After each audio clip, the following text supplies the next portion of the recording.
رياض الصالحين باب جتشودا إكرام أهل بيت رسول الله صلى الله عليه وسلم باب جلو جرا بك وفي رواية قاري أديس إبسديف ففرتمي جافار وفي رواية بك جلو جيني جتشو وفي رواية كون جتشو ألا دقا وإني أني تارك ديساد فيكم إسن كيستي ثقليني ألفاتا لما ديساد أحدهما ألفاتا لما كيسا توكو كتاب الله كتاب ربي تي قرآن وهو إني حبل الله آدى ربي تفنيو ربي من اتبعه نمنس أردفه كان نتا على الهدى أجيل الرد ومن تركه نمنس مود أرجي نمنس مود إيسي جتشو كان على ضلالة جلنا الرتتا نمني قرآن كانت إيسي جلنا الرتتا قاري له أديم ندب سدي فرتمي تربفان وعن ابن عمر رضي الله عنهما عن أبي بكر الصديق عمري في أبي بكر الصديق جتشو عبد الله بن عمر أبا بكر الصديق رضي الله عنه الله نجيب نسان الرجال الله نجيب نسان رافقيسو موقوف حالتين عليه سرت إن يرد موقوف جتشو دا إسها حالتين جتشو أبي بكري داف أنه أبو بكرين قال نجي ارقبوا محمد صلى الله عليه وسلم قد محمد جدي أبا بكرين في أهل بيته أهل بيتي ساخيستي قد أكاز جتشون نبي محمدين أهل بيتي ساكبجود آن قد أهل بيتي ساقدي بوسود آنس قد رواه البخاري بخاري تدي سكنون ارقبوا جتشون معناه ارقبوا جتشون راعوا إسا إيغا واحترموه إسا كبجا وأكرموه تقو مجان إسا قدسا والله أعلم رب ما تبيكا جدا نواويني إن شاء الله مفكاتا بامني كوني بولو ما قالت بابا أهلي بيتي رقما ربي خبجو في قدسو تجيتشو لبابني نتجرو الرابوني جرا بابو توقيري بابا جتشو لتكيفتشون حرام تودبان بابا تكيسون علماء بابا تكيسون أواتو دبان والكبار بابا أمس نما قرقودا نما صدركا قبو تكيسون أواتو دبان وأهل الفضل بابا أمس جيتشودا ور درجاك أبو تكيسون بابا أوما تو دبان نما صدركا قبو نما درجاك أبو تكيسون بابا أرغما تو دبان وتقديمهم وباب أمر تقديمهم بابا أمس أججر إيسان دربوسو خيست على غيرهم نما إسان ملجرو را إسان دربوسو خيست علماس دربوسو نما قرقودات دربوسو ورا درجاك أبنو دربوسو نما إسان ملجرو رات ورفع مجالسهم أمس والفوچو بابا والفوچو تي درجوان إساني بكت جري تتعن جيچو بابا بكت جري تتعن اللي والفوچو يچون درجة إساني والخاصو دبان وإظهار مذيتهم أمس ملسو جيچو دا درجة إساني قدين إساني بابا ملسو تجيجو قال الله تعالى ربي والتاني جد هل يستوي الذين يعلمون سوى الكتاواني إسانن بيخنو في هل يستوي سوى الكتاواني الذين إسانن يعلمون بيخن غارب هل يستوي الذين يعلمون والذين لا يعلمون تراجد إسانن بيخنو في إسانن بيخني والكتاواني معنaan isaa waliin qixxaanu jechuudha nama waa beeku caala nama beekumsa qabu caala rabbiin birattis gaarii nama waa beekuu fi namni waan beekne beekumsa jechuudha falaasifaa osoo hin taane beekumsa qur'aanaaf hadiisaa baana rabbiin jara sanaaf jara waan beekne kam tol qixxaawa jennaan laa yastawuun waliin qixxaawan jechuudha addunyaattis aakhiraattis gaarii بابني بابا خنا كيستي جتشود حديث إبسدي ففرتمي سديت تفان وأنا أبي مسعود عقبة بن عمرو البدري الأنصاري أبي مسعود الرا عقبة بن عمرو عقبة عمري نما جدًا البدري نما بدري أحدر نمو نما بدري لو لجتشود الأنصاري أنصار خنيتين نمو أبي مسعود كوني بدري ليلو ليرا أنصار سني رضي الله عنه الله نجيب نصر رافا جيسو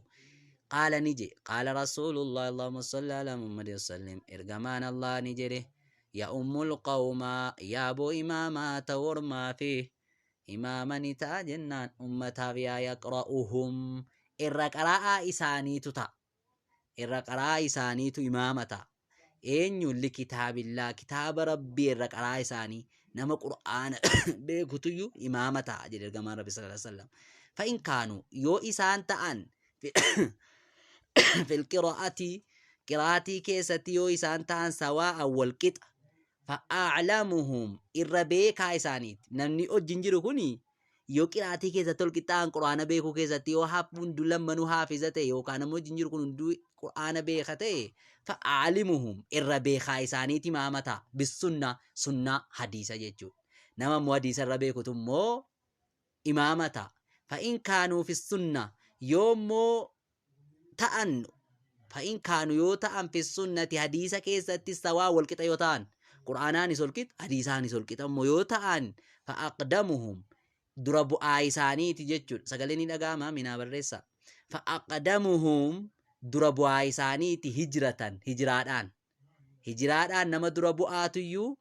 nama hijiraadhaan dura jirutuyyuu imaamataa jechuudha. Gaafa jarri quraanaanis ol qixxaatanii gaafa jarri sunnaadhaanis ol qixxaatanii nama hijiraa godaansaan dura jiru jechuudha. Nama godaansaan dura jirutuyyuu inshaallah maashaallah nama godaansaan dura jirutuyyuu imaamataa. Fa'in kaanuu fil hijrati sawaa'an yoo ta'an hijiraa keessatti ol qixa yoo ta'an quraana keessatti ol qixa hadiisa keessatti ol qixa hijiraa keessatti ol qixa yoo ta'an fa'aqdamuhum sinnan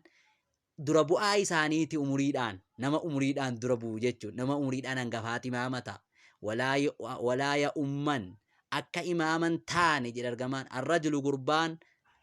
arrajula gurbaadhaaf fi sulxaanihi mootummaa isaa keessatti akka imaaman taane. Nama immoo an beekaadhaa hojjettee immoo imaamummaa isaa qabu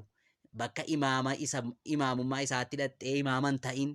walaa yaqucud in taa'in fi baytihi mana isaa keessatti alaa takrimatihi kabajaa isaarran taa'in bakka inni kabajamu jechuudha. Mana isaa keessaa bakka taa'umsa isaa dhattee hin taa'in illaa bi'izni eeyyama isaatiin malee. Imaama yoo taates ati bakka biraatti imaama yookaan beekaa yoo taates bakka inni imaama ta'ee jirutti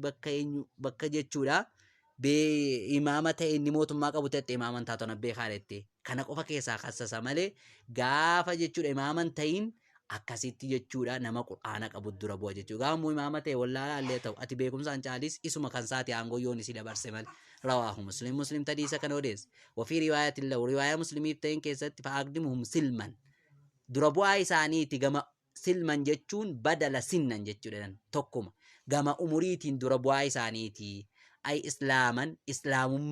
umurii isa islaamummaa umurii islaama'uu keessatti jechuudha. Ofii riwaayyaa tokkoon ya ummul qawmaa imaama taa'u ummataaf aqra'uhum irra qaraa isaaniitu likitaabillah kitaaba rabbiitiif irra qaraa isaanii nama kitaaba rabbii irra qareeti imaamata nama qur'aan irra qaree jechuudha. Nama qur'aan irra beeku wa aqdamuhum dura bu'aa isaaniiti ammas gaarii. Qiraa'atan qiraatii quraanaatiin nama dura bu'e jechuudha nama beeku jechuudha. Fa'in kaanat qiraa'atuhum yoo qiraatiin isaanii taate sawaa walqixa fayya ummuhum isaaniif imaamata aqdamuhum nama dura bu'eetu imaamata hijratan hijiraadhaan.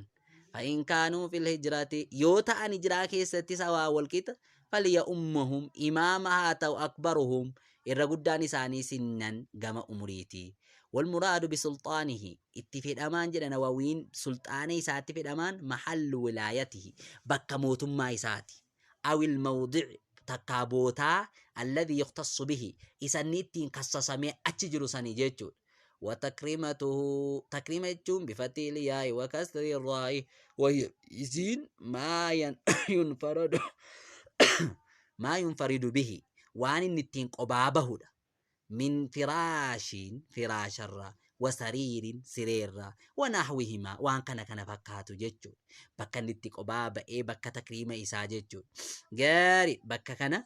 akka hin teenye imaamummaa isaatis akka jechuudha. Baaba maalii jirra jennaan baaba tawqiir ulamaa wal kibaari ahalil fadli baaba darajaa kabajaa isaanii jirra waan ta'eefu kana fide jechuudha. Gabaabuma wantoonni nuti irraa hubannu maali jennaan akka namni tokko kabajaa qabu beekumsa qabuun akka kabajamu akka gaafa sii ol ta'e kabajaan isaa humnaa ol ta'u irraa hubanna jechuudha. Tawqiira ta'uun qabu jechuudha. Hadiisa 349ffaan wa'anhu qaal oloofi ألوف ألوف سقالي جرا كم. وعنه قال كان رسول الله صلى الله عليه وسلم اسم الراجيتش مسعود الرا كان رسول الله صلى الله عليه وسلم إرجمان الله نتاي يمسحو كنيات أو تايجرا مناكبنا تيكو خينيا كنيات أو تايرجمان ربي في الصلاة صلاة خيست ويقول كنيجدو تايرجمان استو والقطاوة ولا تختلفوا ولن أبنا فتختلف قلوبكم والأبدي قلبي وانكيسا ليليني نتها آنو منكم سنرا أولو الألحام أولو الألحام